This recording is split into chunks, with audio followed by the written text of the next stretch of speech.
Report cards are due.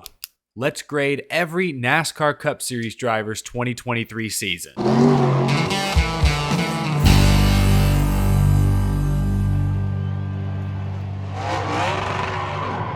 How's it going, y'all? My name is Eric. Welcome to Out of the Groove Off-Season Edition. That's right, this show is year-round.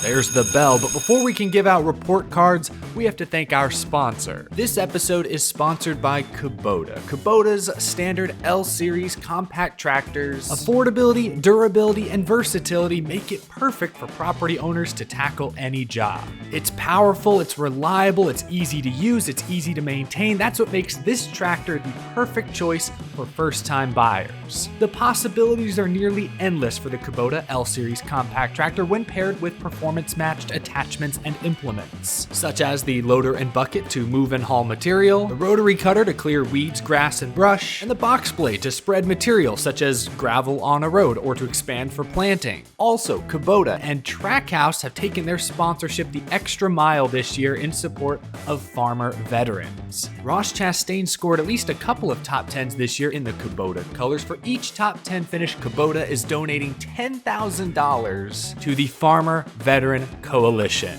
Awesome stuff. You can find your local Kubota dealer today by heading to KubotaUSA.com or by clicking the link down in the description below. Find your local Kubota dealer and demo one today. I look forward to this episode every single year. As per usual, I'm going to grade on a curve of sorts. I have different expectations for Denny Hamlin in a JGR car than I do for Ty Dillon with Spire. A bad season for a Hendrick driver may be a great season if you're with Colleague Racing, so keep that in mind as we go through this video. Every team, every driver has different goals. Let's begin with some of the young drivers. In fact, let's start with, I guess, the guy who won Rookie of the Year by default. Ty Gibbs hung around 16th to 20th in points all year long, just missed out on the playoffs. But what I liked about Ty Gibbs this year is he clearly got better as the season progressed. He finished with 4 top 5s in the season. All of them came in the second half of the year. In fact, 2 of his top 5 finishes came during the playoffs. My big question for Ty Gibbs coming into this year was, can he keep his emotions in check? I think for the most part this year he did. I think Ty Gibbs deserves a B for his rookie season effort. You look at the numbers, they're comparable to what Austin Cindric did last year in Team Penske equipment as a rookie, although Cindric did get a Daytona 500 win. B for Ty Gibbs, and speaking of Austin Cindric, talk about a sophomore slump. Deep down, I didn't really expect Austin Cindric to back up last year's effort. Not only did he win the Great American Race, he also made it to the round of 12 as a rookie. I was hoping he'd be in the mix more regularly this year, maybe still make the playoffs. Neither of those things happened this year. I'm giving Austin Cindric a D. He needs to improve on ovals. Pretty good on the road courses, but only 3 top 10s on ovals this year. That's unacceptable when you're in Team Penske equipment. I don't care that you're only in year 2. I hope to see improvement next year. And another young driver who didn't make quite as big a jump this year as I was hoping was Harrison Burton. I think I got to go D- here. He finished 31st in points, second worst among all full-time drivers. He had a worse average finish and a worse points finish this year than he did last year. Outside of the spring race at Darlington, which granted was a very impressive run, this team showed us nothing this year. Keep in mind, just 3 years ago, really, this was a playoff team when they had their old driver behind the wheel. They're still aligned with Team Penske. I get that Harrison Burton's young. He's a longer-term project, but sooner rather than later, we need to see clear improvement. We didn't get that this year. I like starting with some of the young drivers. Todd Gillan, another driver in his second full-time Cup Series season. The first half of this year, he turned heads. Unfortunately, the second half wasn't so great. He managed only 1 top 10 the entire second half of the schedule, but still, he had a slightly better average finish this year than last year. Still finished 28th in points. I'd like to see improvement there, but he did sign an extension. He's found a team that believes in him, that wants him to be there. That's great. I'm going to give Todd Gillan a C+. I was going to give him a B-, but the second half of this year did not live up to the first half's hype. C+, still not a bad score. What's the old saying? C's get degrees? Yeah, he's easily still passing. And I think I'm going to give Justin Haley a C plus as well. He did set a career high this year with 6 top 10s, but he finished slightly lower in points than he did a season ago. And off the track, I'm not sure about this deal with Reick Racing. He didn't have the funding, wasn't able to put together a deal to stay with Pollock, which honestly, that pairing always seemed to fit so well. I was shocked. Haley's moving over to Reick Racing, and I know he keeps trying to sell it as a lateral move. He's very excited about what they're working on with RFK and Ford. And maybe he's right. Maybe he's onto something, but I guess I'm skeptical at this point. I'll give Justin Haley this. He ran 4 Xfinity Series Super Speedway races for Pollock. He finished top 10 in all of them. That's pretty hard to do. Let's change things up from some of the youngest drivers in the sport to the oldest driver who raced full-time this year, Kevin Harvick. That's right, one final report card before he finally graduates. Everything off the track was great. I thought the Forever Tour was awesome. The throwback paint schemes, all the content that Stewart-Haas Racing produced this year, great stuff. His team, crew, sponsors, fans, family paying tribute to him, all great stuff. I don't want to take away from that. But here in Out of the Groove 101, we grade based purely on merit. You can slide an apple on my desk every single day. You're not winning any brownie points with me. I have to grade Harvick's season objectively. It was his worst statistical year since 2009. 0 wins, but did come close a couple times. I think most notably that spring Phoenix race. I really thought he had it. Still made the playoffs, but was eliminated in the round of 16. I know some of you haters want me to fail Kevin Harvick. I can't do that. You got to consider what he's working with. Stewart-Haas Racing was clearly off their game all year, and Kevin Harvick by far was still their best performer. And it's not like this season came out of nowhere. I mean, SHR has been a little off their game for a couple of years now, so I can't even say I'm shocked or surprised. Like, I kind of expected this, so I'm giving Kevin Harvick a C in his final season. He gets an A for his career, and honestly, his final race on Sunday, he put forth a great effort, a great top 10.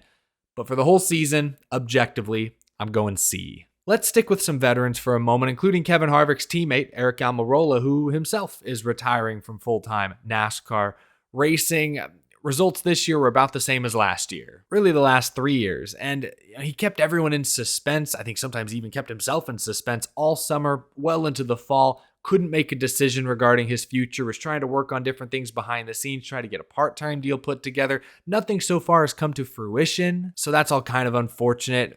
I'm going to go C- for Aric Almirola because, like Harvick, I kind of expected this. I guess it's just a bit of a bummer that Almirola is not going to get quite the same send-off Kevin Harvick did because he waited until October to announce his official retirement. Now, at the same time, this is Aric Almirola. No matter when he announced it, he was always going to kind of be in Kevin Harvick's shadow this year, but still a good, solid career. I'm going to miss seeing Aric Almirola in the 10 every week. Kyle Busch, man, great start to the season. 3 wins in the first half, but went winless the entire second half. Bounced in the round of 12. Still, he had more wins, more top 5s, more top 10s than he did his final year at Joe Gibbs Racing. So I'm going to give Kyle Busch a B for his first full season at RCR. I think expectations were raised a bit after that hot start to the season.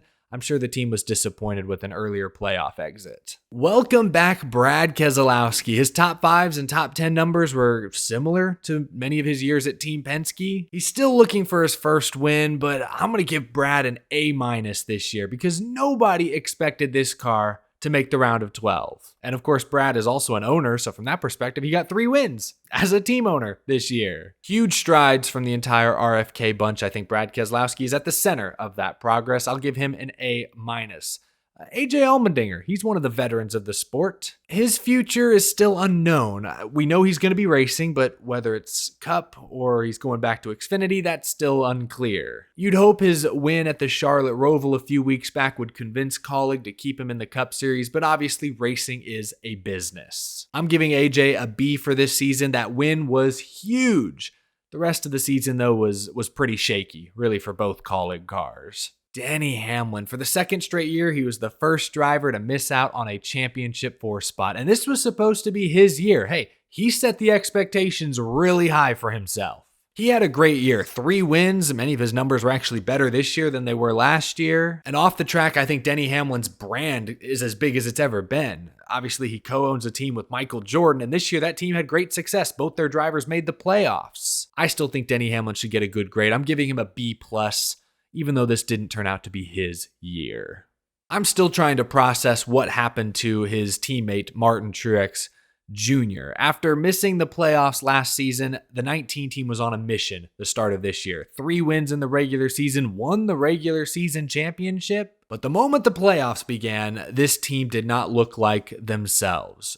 Pit crew making mistakes, James Small making questionable strategy decisions. Truex didn't always seem fully focused, fully engaged. The playoffs were a nightmare for Martin Truex Jr. I don't know how they got to the round of 8. They didn't have a single top 10. I don't think they even had a top 15 at that point. The blown engine at Homestead, Miami ultimately sealed his fate. Still a really good overall season, but considering how disappointing these playoffs were, I'm going to give Martin Truex Jr. a B. The regular season matters a ton, but those final 10 races are the most important, and they just didn't show up. Move off some of the veterans for a moment. Let's stick with Toyota. Let's go to another Joe Gibbs racing car, the final one we haven't talked about, Christopher Bell, the 20. This is an easy one. I mean, every team's goal at the beginning of the year is to make the championship 4. Christopher Bell did that for the second straight year, won a couple of races along the way, including another clutch victory this time at Homestead. I've been saying this for a while. Christopher Bell is well on his way to becoming top dog over at Joe Gibbs Racing. Some would argue he's already there. He's made the championship 4 the last 2 years. Can't say the same about his teammates. I'm giving Christopher Bell an A. He had a great season, although I will say at different points in the year, it felt like either Hamlin or Truex were still faster than him. I mean, that's a hell of a 3-headed monster. Truex, Hamlin, Bell, some veterans, a young guy with a lot of potential. Like, Joe Gibbs Racing is in a pretty decent spot. Let's move over to 2311 Racing. Tyler Reddick, I think, gets a B+. First year with the new team, won a couple of races, made it to the round of 8, his best playoff run at this point in his career. And it's hard not to compare Reddick to his old car, the RCR 8. Busch had one more win this year, but Reddick made it deeper into the playoffs and actually finished 8 points positions better than his old RCR team. Good year for Tyler Reddick. And a good year for his teammate Bubba Wallace. I'm going to give Bubba Wallace a B. Best all-around season of his career, just missing that win. Made the playoffs for the first time in his career and made it to the second round, made it to the round of 12, and was this close at Texas to locking his way into the round of 8. He finished the year 10th in points, all around a very good season for Bubba Wallace. Legacy Motor Club struggled this season. Erik Jones still showed some flashes, but between the 60-point penalty, new leadership coming in, virtually zero manufacturer support, Erik Jones still finished 27th in points. All things considered, I'll still give Jones a C. If there was a bright spot this year, it was the fact that Erik Jones and his crew chief Dave Ellens were able to find some speed over the summer. Again, despite all the odds working against them, they had a few really good runs. Let's talk about the remaining blue ovals that we haven't discussed yet. I guess we should start with Ryan Blaney, the series champion. Of course, that's an A+. 3 wins this year matches his career high. He won some marquee events, obviously Crown Jewel, the Coca-Cola 600, but he also won Talladega in the playoffs and Martinsville, the cutoff race, the infamous cutoff race. Great season for Ryan Blaney, can't say much more. He wins the championship, that's an A+. As for his teammate Joey Logano, I'm going to go C+. Only 1 win this year, and it was at a super speedway? Bounced in the round of 16? Expectations are higher when you are the defending Cup Series champion. Joey Logano's average finish this year was the worst it's been since he missed the playoffs in 2017. Just way too inconsistent. I'm not used to seeing that from the 22 team. I'll give him a C+. I touched on one RFK Ford earlier. Let's talk about the other, Chris Buescher. Talk about a career year, 3 wins, career bests in top 5s, top 10s, laps led, average finish, points finish, made it to the round of 8. Last year, Chris Buescher was outside of the top 20 in points most of the year, missed the playoffs, not even close. Yeah, they won that race at Bristol late in the season, but he'd already missed the playoffs by that point. They showed some glimpses towards the end of the season, but I didn't expect this. I think I picked Chris Buescher to make the playoffs back in February, but I didn't expect 3 wins in a round of 8 berth. I did not. So Chris Buescher gets a very solid A in my grade book. Let's get back to Stewart-Haas. They had a new face this year, Ryan Preece. First year with SHR, again, a team that's clearly off their game and has been for a couple of years now. Keeping that in mind, I still had slightly higher expectations for Ryan Preece. C- for Preece, I'll give him this. The 41 car looked a little better this year than I think it had the past couple of seasons at least. I think Chase Briscoe also gets a C-. I mean, all of Stewart-Haas Racing has work to do. And in the case of Chase Briscoe, man, it's hard to come back from a 120-point penalty. And talking about expectations, it was going to be difficult for Briscoe to back up his improbable round of 8 run last season. Rough year all around for Stewart-Haas Racing. Outside of the 2 Martinsville races, really, they kind of looked out to lunch all year. So C- for Briscoe. Getting a little more positive here, I'm going to give Michael McDowell a B+. After showing some promise each of the last 2 seasons, this year I think they put together a complete effort. They were able to win a race at a road course to clinch a spot in the playoffs. McDowell set a career high in laps led, all this with a new crew chief. You want to talk about preseason expectations? I was worried about this team. For the 34 to make the playoffs, McDowell signing an extension to stay with the team. Overall, a really good year, even though I'm sure they were disappointed by that early round of 16 playoff exit. We're getting into the home stretch. We've got lots of Chevy drivers to talk about. Let's begin with another driver who, like McDowell, I think outperformed preseason expectations. Ricky Stenhouse Jr. just had his best year since joining JTG Doherty, no doubt. Obviously helps when you win the Daytona 500. But beyond that huge win, Ricky Stenhouse Jr. was inside the top 16 in points for all but 1 week this season. That is unusual for this race team. And Ricky Stenhouse only had 3 DNFs this year. I know he has a reputation, and perhaps he's earned that reputation, but all things considered, this was a very good year for Ricky Stenhouse Jr. You win the Daytona 500, the sport's biggest race, that bumps your grade up quite a bit. I'm going to give Ricky Stenhouse an A-. Daytona 500 playoffs, that's huge for a team like JTG. We haven't gotten to Hendrick Motorsports yet. Let's start with some easy ones. Kyle Larson, he gets an A. 4 wins on the year, championship 4. It wasn't always pretty this year, for sure, but it was usually exciting. Remember a few weeks ago, over like a 5-day span, he won the high limit sprint car championship, successfully tested an Indy car at Indianapolis Motor Speedway, and won a Cup Series playoff race. All that in just a few days. Dude's a great race car driver. I know, non-Kyle Larson fans are probably tired of everyone hyping him up, but the guy truly is remarkable to watch. His teammate William Byron finally burst out of his shell this year. Typically, I reserve the A+ grade exclusively for the series champion, but I'm going to make an exception here. I think William Byron deserves an A+ as well. By nearly every traditional metric, William Byron had the best all-around Cup Series season this year, anchored by a series-leading 6 wins. Last year he had a long dry spell in the middle of the summer. That didn't happen this year. He was consistently fast throughout the season. He had 3 wins in the spring, a couple wins over the summer, and he had a win late in the year in the playoffs. A huge season for William Byron. Congratulations on making your first of what will likely be many championship 4s. Oh, I was dreading this one. Chase Elliott. Look, when he raced this season, he was decent, just lacked some of the firepower we've come to expect. Obviously, 0 wins. He led like less than a quarter as many laps as he typically leads. The injury at the beginning of the year was unfortunate, and that's on him. He took ownership of it. The Charlotte incident and the suspension, that was also on him. Call them mistakes or bad judgment, or in the case of the injury, just flukes. Whatever, they all contributed to probably the most disappointing season of Chase Elliott's career. That being said, he did do enough to get the 9 car into the owners' playoffs. The Hendrick Motorsports 9 wound up finishing 10th, I believe, in owners' points, which isn't too bad. Still, I guess when you consider that 2 of his teammates made it to the championship 4 and combined to win 10 races, this year was a pretty big letdown. I'm going to give Chase Elliott a D for his 2023 season. And I'm going to give Alex Bowman a D as well. I can't fail these guys for getting injured. Sure, you can argue Chase Elliott shouldn't have been snowboarding. I get it. You can argue Alex Bowman shouldn't have been racing sprint cars during the season. But no one expects to get injured. And in the case of Alex Bowman, I don't think he was ever really, truly back to 100%. Back injuries like that are no joke. Still though, if you're out there driving a Hendrick car, there are certain expectations. Only 4 top 5s on the year. Obviously no wins, missed the playoffs.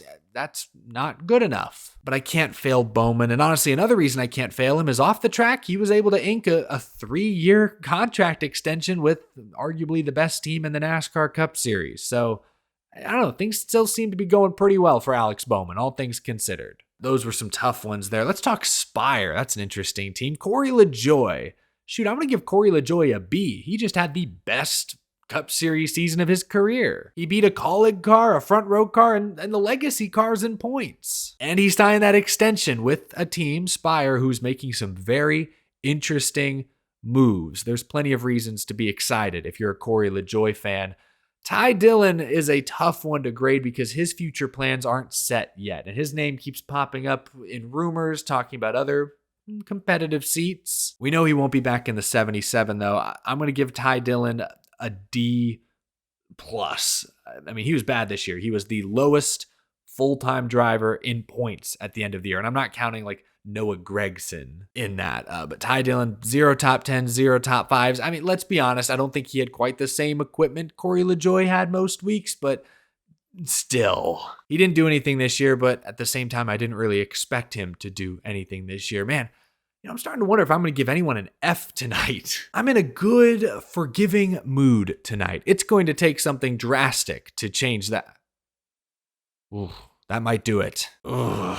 This was the worst season of Austin Dillon's Cup career. Worst average finish, worst points finish, although that was impacted by the 60-point penalty in May. Although I think if I give him his 60 points back, he moves up to 25th in points, which would still be a career low. Austin Dillon, I don't think gets enough credit. He's made the playoffs 5 of the past 7 seasons. So, I have reasonable expectations of that 3 team. They are better than they showed this year. I thought bringing in Kyle Busch was going to elevate the 3 teams' performance as well, but the only thing it seemed to elevate were the number of DNFs. Austin Dillon had 10 to lead this series. Goodness gracious, yeah, I think I have to give him an F.